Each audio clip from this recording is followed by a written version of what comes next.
Moi qui arrive de la pub en France, qui est un autre milieu, un autre monde, je découvre qu'il y a des gens qui peuvent être Shomer Mitzvot, soit Sadia ou Michael, qui peuvent filmer de façon très moderne, mais il y a de la sensualité. Son univers en fait musical, je l'ai compris tout de suite. Et je voyais bien la manière dont il voulait le retranscrire. Donc moi, en fait, j'ai travaillé avec lui comme on travaille avec une marque. Et nous avons le plaisir aujourd'hui d'accueillir Philippe Bensoussan, producteur de Lunaose. Bonjour Philippe, Bonjour. Bienvenue. Et Michael Obadia qui est réalisateur. Bonjour Michael, monteur, vous avez beaucoup de cordes à votre arc. Alors c'est un coup de pouce un petit peu particulier parce que on ne va pas parler de choses à vendre, mais de choses plutôt immatérielles. Voilà, d'images, de sentiments, d'émotions. Voilà. Et ça nous fait plaisir parce que c'est vrai qu'il y a de plus en plus d'artistes qui montent en Israël, qui viennent s'installer ici. On ne les connaît pas forcément et donc c'est l'occasion de vous mettre un petit peu en lumière. Alors vous êtes réalisateur depuis très longtemps. Vous avez fait votre carrière il y a combien de temps ? Il y a 7 ans. Ce Sukkot, là, ça fait 7 ans. Ce qui est génial, c'est que vous avez commencé à travailler en Israël sans forcément maîtriser l'hébreu et pourtant ça fonctionne. Oui, avec le temps en fait. Avec le temps et l'expérience. Et puis aussi... il fallait à un moment passer le cap de la langue, etc. Tout doucement, ça se fait tout doucement. Ça a pris 3 ans, quelque chose comme ça. Mais au bout d'un moment, en fait, il faut sortir de son carcan et se lancer et plonger dedans. Ouais. Pas évident parce que le marché est très différent de ce que vous avez pu connaître en France, notamment au niveau des agences. Oui, on n'attend pas la même chose d'un réalisateur en France et ici. Pour moi, c'était la différence de culture. Pas tant sur le plan personnel, mais vraiment sur le plan professionnel. C'est-à-dire qu'en France, ou en Europe, d'une manière générale, les agences ont un rapport avec leur marque ou leurs clients de conseil. Elles les accompagnent. Les agences de pub. Des agences de pub, oui. Et ici, c'est pas du tout le cas. En fait, le client est roi. Et ce que veut le client, on lui donne, même si ça va pas tellement aider à la vente de son produit. Exactement. Alors ça énerve, ça, non ? Au départ, ça frustre, c'est très frustrant. Et surtout qu'au départ, moi, j'étais pas du tout habitué à ça. Ça a été un vrai choc pour moi. Je comprenais pas qu'une agence ici puisse ne pas accompagner sa marque ou son client et vouloir en fait le bien c'est-à-dire que la notion de service et de conseil, elle n'existe pas vraiment. Non, c'est tachlès. Voilà. Concret. Ils payent. Et ils payent, on fait, même si c'est pas bien. Voilà. Alors qu'en France, les agences de pub, elles font attention à leur image. Elles ne peuvent pas faire n'importe quoi, parce que sinon elles perdent d'autres marchés. Donc, en France, une agence de pub, elle les conseille, et elle peut aller contre son client en disant, vous faites une erreur. Exactement. Donc il y a une relation de travail et de confiance. Là, ici, ils payent, on fait. Ouais, donc ça aussi, c'est pas évident pour un producteur, non ? Oui, c'est difficile parce que nous, après, on travaille en fonction de la qualité de nos films. Si nos films ne sont pas bons, qu'on les fait juste pour toucher de l'argent, c'est pas efficace à l'arrivée. C'est pas efficace. Alors moi, ce que j'aime bien dans votre mélange, on va dire, dans votre duo, c'est que vous êtes tous les deux immigrants, voilà, tous les deux français. Vous ne maîtrisez pas forcément l'hébreu et pourtant ça marche. Comment on fait pour se faire confiance quand on a on va dire au départ le même handicap ? Est-ce que c'est finalement plus facile de se dire qu'on est en terrain commun ou est-ce que c'est l'artistique dans les métiers de la communication, globalement dans tous ces métiers, dans tout le business israélien, on parle anglais. Ok. Voilà. Donc, on communique en anglais. C'est mieux si on a la démarche israélienne, si on a l'esprit israélien, si on sait crier tout de suite. Le problème, c'est que nous, on commence à être courtois, puis après, on crie que quand on est énervé. Le problème, c'est qu'il faut apprendre à crier tout de suite. Voilà. Là, c'est une éducation. Alors, comment vous vous êtes rencontrés, en fait ? En fait, moi, quand je suis arrivé ici, j'ai suivi le programme Mati. Okay. Qui aide les Olim. Ouais. Et mon mentor, celui qui m'aidait, c'était Gil Toiti. Gil Toiti, exactement. Et puis, un jour, il m'envoie un SMS et il m'a dit appelle ce numéro, il cherche des monteurs. Et je ne savais même pas de qui c'était. J'ai dit tu peux au moins me donner son prénom. Il m'a dit Philippe. Bon, et je l'ai appelé sans être vraiment convaincu parce que je reçois des textes. Vous ne saviez pas que c'était un grand producteur en France ? Non, pas du tout. Et en fait, au fur et à mesure de la discussion, j'avais de plus en plus de mal à respirer. Je me mettais à transpirer. Et parce que, en fait, Quad, moi, quand j'avais démarré, c'était la quintessence. C'est la boîte où vous avez beaucoup travaillé. Et pour moi, c'était la quintessence en matière de réalisation. Donc, au fur et à mesure de la discussion, j'apprends qu'il est le fondateur. On a échangé comme ça très brièvement. Je lui ai envoyé ce que j'ai fait. Il partait à Paris, j'ai pas eu de retour, donc je me suis dit, bon, bah voilà, c'est mort. Ça y est, c'est fini. Et puis en fait, il m'a rappelé quand il est revenu. Et je pense qu'on a eu la meilleure collaboration possible, parce qu'au départ, on n'a pas du tout travaillé, lui producteur et moi réalisateur. Moi, j'étais monteur pour des clients à lui. Ouais. Et pendant un an et demi, comme ça, on a appris à se connaître. Après, quand Guy Toiti est revenu avec un projet pour nous, où là, il avait demandé à Philippe de le produire et moi de le réaliser, que là, on a passé un autre cap dans la réalisation. Dans la collaboration. Oui, ouais. ça nous a permis de prendre nos marques, de vraiment bien se connaître. Et en fait, ça a été, je pense, très positif de démarrer de cette manière. Bon, alors, ce qui est aussi à noter quand même, c'est que voilà, quand on te voit, Michael, on voit un jeune homme religieux, oui. A priori. Et quand on voit le travail, il y a comme un petit décalage. En tout cas, on est bien loin des stéréotypes. Mais c'est ça qui me fascine. C'est-à-dire qu'en arrivant, moi qui arrive de la pub en France, qui est un autre milieu, un autre monde, je découvre qu'il y a des gens qui peuvent être chômeurs mitzvot, et en même temps, on porte un regard extrêmement moderne sur la société, peuvent filmer de façon très moderne, et il y a cette génération, que ce soit Sadia ou Michael. Et Sadia, on va en parler d'ailleurs. Oui, Sadia Galfond, qui sont des gens qui peuvent être...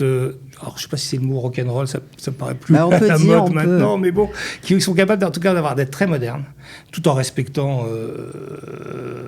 les mitzvot, voilà. Les mitzvot, ça veut dire qu'il n'y a pas de femmes dénudées dans les images tournées, il n'y a pas de choses mais il y a de la sensualité.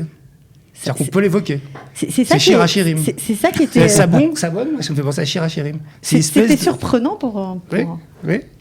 Et donc, voilà, quand j'ai découvert ça, donc c'était possible, on pouvait réunir ces deux mondes-là. Et donc, on a pu faire... Quand j'ai vu le premier clip qu'on a fait ensemble sur un chanteur Haredi qui voulait justement, lui, pénétrer le monde non Haredi, d'être beaucoup plus moderne et s'ouvrir, bon, on a fait un truc qui était vraiment de qualité. Puis ensuite, on a eu la chance d'avoir une première pub israélienne pour Sabon, et il a fait un travail remarquable. Mais ça, c'est un vrai gros film, un peu à la française, avec une grosse production. Et puis là, on vient de faire le clip de Saadia, aussi, qui est d'un modernisme extraordinaire. Et voilà, et ça nous donne envie de poursuivre. Pour vous, c'était une vraiment très grosse première. Oui, pour moi, c'était le plus gros projet ici, celui où j'étais dans les nuages pendant quelques mois. Et en fait, on avait l'équipe de production des tournages qui était ici israélienne. Ouais. L'équipe de post-production. Avec Ofer Ben Yehuda, enfin des gens qui sont voilà, ça veut dire qu'on a des stars de la pub israélienne ici. Ouais. On a la partie de post-production des effets spéciaux qui était à Paris chez Quad FX Studio pour les effets spéciaux. Et la musique a été composée entre Paris et New York. Donc ça a été vraiment... vous, Michael Obadia, au milieu. Et voilà, et moi, tout ça au milieu. Et pour moi, de travailler avec des gens comme ça, c'était vraiment la crème de la crème. Ça a été pour moi une expérience extraordinaire. Vous auriez pensé, en faisant votre alliance, que vous alliez avoir une chance pareille de travailler à ce niveau-là ? Non, je l'ai espéré beaucoup, c'est vrai. Mais je me disais, je voyais bien la réalité du terrain, c'est-à-dire il y a plein de barrières, déjà de langue, ensuite le projet en tant que tel, c'est un projet qui a coûté très cher, etc. Donc il y a plein de choses comme ça. On va regarder quelques images de ton travail, Michael, pour rentrer un petit peu plus dans ton univers. On regarde. Most people have their film edited by film editors as they go along. And then when the film is done, the film editor tries to do what they say, and then maybe they look at it again and then do it again.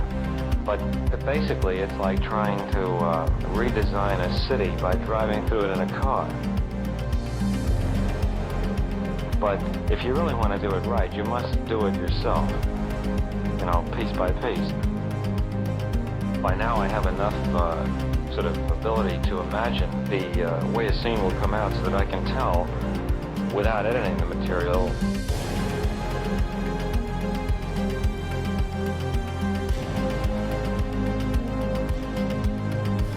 There are very few people who are qualified to tell you what was cut. It's almost impossible to find out what was done unless you see the film yourself.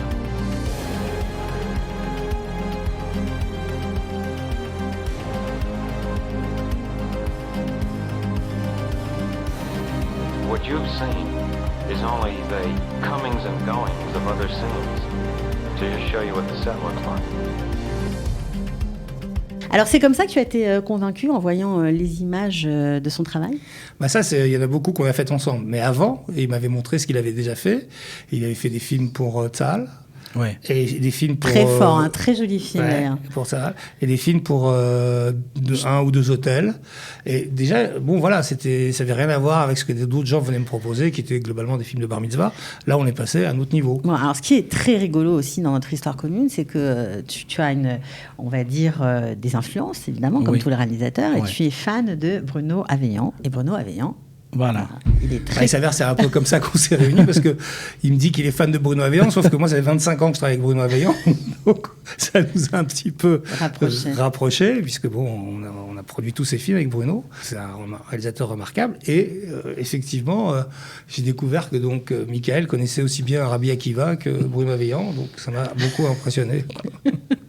Bon, alors vous n'êtes pas tout seul comme ça, il y en a plein, de plus en plus, c'est vrai, des artistes qui montent, qui ont des univers assez riches et qui sont connectés à eux-mêmes, connectés à leurs valeurs juives et connectés aussi à la société. Et c'est ça qui est assez nouveau, c'est aussi pour ça que vous êtes là, parce que je trouve que ça mérite d'être mis en valeur. Alors vous avez travaillé avec Saadia qu'on connaît bien chez Qualita, qu'on a reçu plusieurs fois, qui est très talentueux, qui a une très belle carrière en France, qui est parti en plein vol parce qu'il voulait justement respecter les mitzvot et faire Shabbat, et que ça devenait très compliqué pour lui, puisque plus sa carrière avançait, plus on lui demandait de jouer Shabbat, etc. C'était pas possible pour lui. Et donc, vous êtes connectés et vous avez fait un clip tellement sympa qu'il a même été repéré sur les chaînes israéliennes, puisqu'il est passé il n'y a pas très longtemps cette semaine. Ça a fait un grand boom. On voyait dans les yeux du présentateur israélien qu'il était épaté, quoi. Mais qu'est-ce que c'est que cet ovni ? Oui. Et puis, on a la chance aussi que le clip maintenant commence à passer dans certaines salles aussi de cinéma. Ouais. Donc ça, c'est aussi, pour nous, c'est une récompense aussi du travail un peu investi. Et c'est vrai que ça a été une rencontre avec lui qui a été, je sais pas, extrêmement naturelle, comme si on s'était toujours connus, comme si c'était presque évident. Et donc son univers en fait musical, je l'ai compris tout de suite. Et je voyais bien la manière dont il voulait le retranscrire. Donc moi, en fait, j'ai travaillé avec lui comme on travaille avec une marque, c'est-à-dire que une marque dit voilà mon image, soit elle veut la conforter, soit elle veut trouver autre chose. Et là, avec lui, c'était pareil. Lui, il me disait voilà, je veux aller dans ce sens-là. Et moi, j'étais là pour lui donner les outils et faire en sorte que ça corresponde vraiment d'une manière complètement homogène. Ouais, alors, on va voir bien sûr quelques images, mais c'est vrai qu'on est dans un univers, vous avez dû halluciner, quoi. Ah bah, nous, quand on a tourné, on était dans la réalité. Mais ce qu'il réussit à faire, Michael, c'est de nous sortir dans un univers absolument exceptionnel. Des sons, on se croirait un peu on voit un Jérusalem un peu underground, on entend des voitures, des klaxons, on a l'impression qu'on est à New York, et puis après on voit Elvis. Enfin bon, bref, on est... C'est la magie du montage. C'est merveilleux, le montage. Mais c'est aussi quelque chose qui était, dès qu'on parlait avec Saadia, c'était des choses qui étaient très importantes pour lui, ce genre d'imagerie comme ça, très un peu Hollywood, un peu 70s, etc.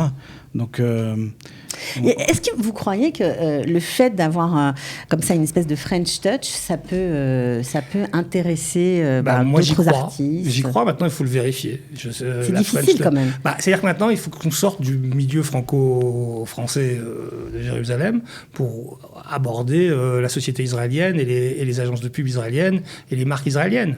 Donc là, on est disponible pour travailler pour les Français à tout moment. On a des talents qu'on peut mettre au service de marques, de gens qui veulent lancer, même low cost. On s'est adapté au prix low cost, on s'est adapté au prix israélien. Notre souci à nous maintenant, c'est de monter en gamme. Et voilà, d'arriver à pénétrer ce monde israélien qui nous reste très mystérieux quand même. Ça reste mystérieux quand même. Et oui, on n'a pas les codes, on n'a pas la langue, on n'a pas les relations, on se les fabrique petit à petit. Moi, ça fait que 3 ans que je suis de retour. Et voilà, c'est un long travail de fourmi pour être reçu à gauche, à droite. Donc nous, on montre notre travail. Notre but, c'est de montrer le travail. Voilà. De savoir déjà que vous existez, évidemment, c'est déjà plutôt sympa. Alors, les projets à venir, c'est quoi ? On a compris, essayer de pénétrer le marché israélien, mais est-ce que c'est aussi s'orienter vers la production d'artistes ? Là, je parle producteur. Vous continuez dans ce côté-là, continuez à faire des films plus commerciaux. Qu'est-ce qui vous plaît plus ? Nous, pour l'instant, on s'attaque surtout au marché des formats courts. que ce soit des clips, des pubs, des films d'entreprise, voilà, des choses comme ça, au service de marques ici. Ensuite, on pense, moi, j'ai très envie de continuer à travailler avec Sadia Calfon, qui a d'autres projets. Alors, je peux parler éventuellement des projets. Là, Sadia, il a le projet de faire un deuxième clip avec une star, on ne peut pas dire encore qui c'est, une star internationale israélienne. Voilà. Et sur un deuxième morceau, Michael a déjà travaillé là-dessus. Maintenant, pour que ça soit finançable, il faut qu'on fasse le maximum de vues sur le premier. Donc, on va lancer un petit appel. Ouais, je lance un appel à, comme on dit Community manager. Community manager, influenceur, TikTok, Instagram. Excusez-moi, si vous êtes français, vous avez envie, vous parlez plusieurs langues, vous avez envie de les aider, voilà, ils cherchent. On cherche quelqu'un, voilà, pour nous aider à maximiser les vues du clip. Là, ça prend bien, ça commence à monter. On va regarder tout de suite des images parce que vous nous avez mis l'eau à la bouche. Clip réalisé par Michael Obadia et Niouch Baolam.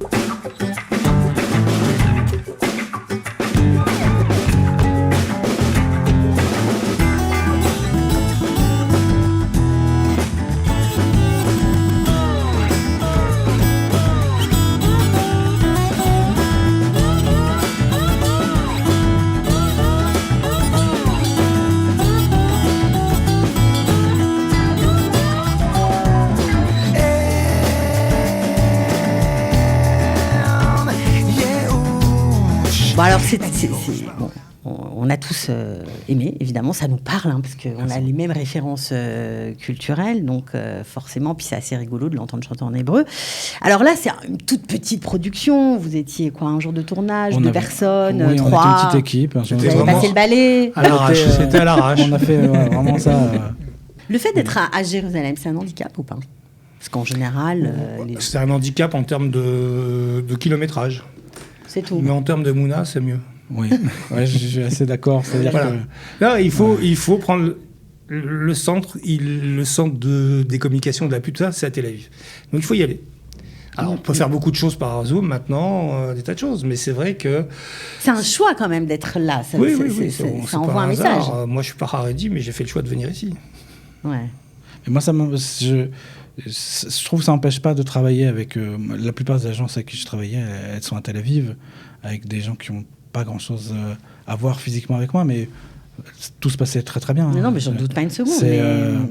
C'était au contraire, je trouve que il y a un moment où on arrive à recréer un lien peut-être qui manquait, et finalement il y a 2-3 minutes comme ça où on se regarde un peu, et puis après quand on commence à parler du projet, ça passe, tout passe. Ouais. Et ça y est, pas comme à Paris, tout est derrière. C'est le regard sur le monde religieux, même chez les Chiloni, il est habitué. De voir quelqu'un qui est avec une kippa noire à Tel Aviv, ils vont pas se renverser par terre, les gens, ils ont l'habitude. Donc, alors qu'à Paris, ce serait beaucoup plus compliqué, quoi. Oui. Bon, alors apparemment, vous avez fait le bon choix. En tout cas, nous, on était ravis de vous mettre un petit peu en lumière. Voilà, bravo pour le travail.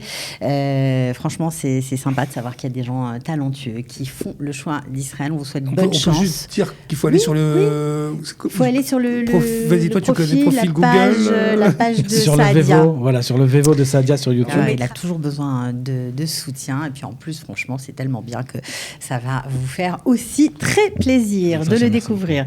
Merci beaucoup et à très bientôt. Merci Ciao. beaucoup.